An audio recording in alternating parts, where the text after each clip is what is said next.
So next we've got Annabelle Hasselman from the Opawaho Heathcote River Network. Annabelle, good morning. Thank you for joining us. Morena. So morena everyone, thank you for the opportunity to resubmit on the updated annual plan. Just like to start with the Opawaho Heathcote River Network recognises the huge amount of work that councillors and staff have been doing in updating the plan, and we also acknowledge the extraordinary circumstances that we are all operating in as a community. But the health of our urban waterways is vital to the health of our communities, and the City Council has an obligation to work with others to restore the health of the river and provide a foundation for a community program to instigate behaviour change.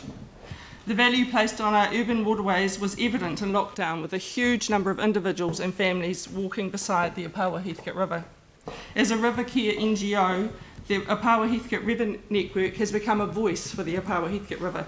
We do this because we care deeply about the health and Māori of the river, about connecting our community around the river and advocating on behalf of the river.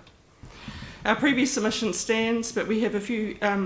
We would like to take this opportunity to advocate further for the health of the river in the updated annual plan. The areas that we wish to focus on are stormwater.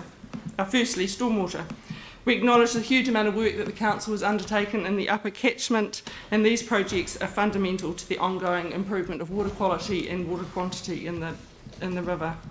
We commend the Council's commitment to signing the Community Water Partnership since the annual plan, and this is a vital ingredient in the development of a collaborative behaviour change program to improve the quality of our stormwater that enters the waterways. We emphasise the importance of community consultation needed for the Opawaho Heathcote Stormwater Management Plan, and we acknowledge that council staff have initiated contact for this process, so thank you. If you were to ask me what there was one issue that was vital for the Opawaho Heathcote River, I would say it's sediment. There is an urgent need to reduce the amount of sediment entering the Opawaho Heathcote River. Sediment has severe impacts on water quality and aquatic life forms. The biggest source of sediment is from overland flows from the Port Hills into the waterways of the Cashmere Stream and then to the Opawaho Heathcote River.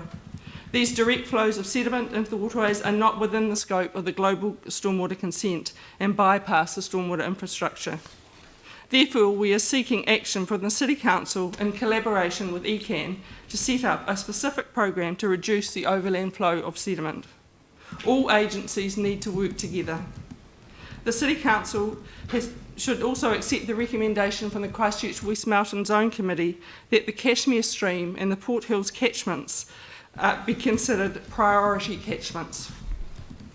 And they should need to communicate this to staff, and this needs to flow through into the work with carrying out work such as carrying out building inspections, processing consents and deciding on consents to be prioritised for monitoring within this catchment.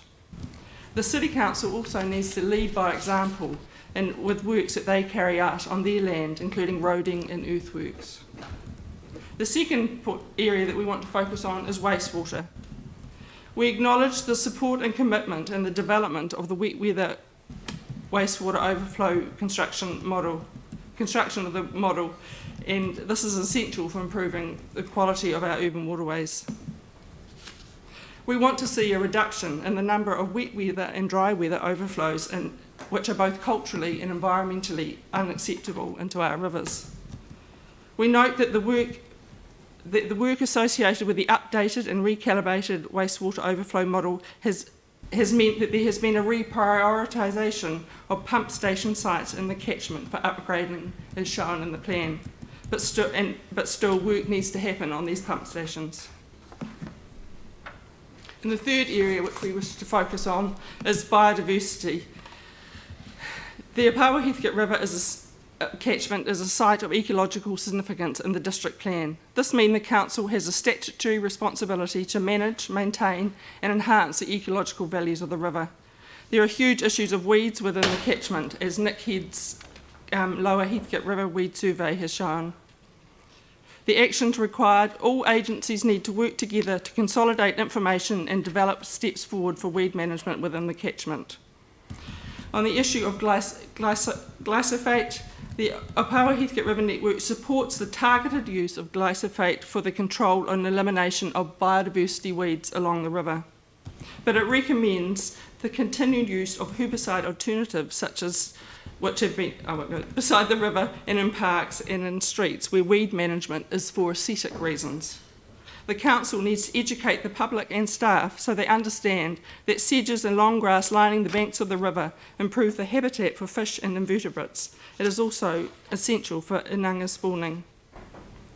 The Mid-Heathcote Master Plan, the Opawaho Heathcote River Network does not support the removal of the Mid-Heathcote Master Plan implementation. This plan was originally signed off in 2008 and is still not implemented. Maybe this plan needs to be redeveloped with the community. Now that has brought us to the end of the 5 minutes, so if you just wanted to wrap up quickly, that would be good. There's one last point of collaboration. The Opawaho Heathcote River Network supports the council's commitment to strengthening community fund, and I think it's vital to recognise the space, community groups and the huge amount of work that they carry out in this vital space between agencies and the community. And a big shout out to all volunteers who work in this space in National Volunteer Week. So thank you. Thank you. So thanks for the submission, thanks for the work you're doing, and in particular, thank you for addressing some of the specific questions that we've put out in the consultation document as well. Okay, thank you Thank very you. much.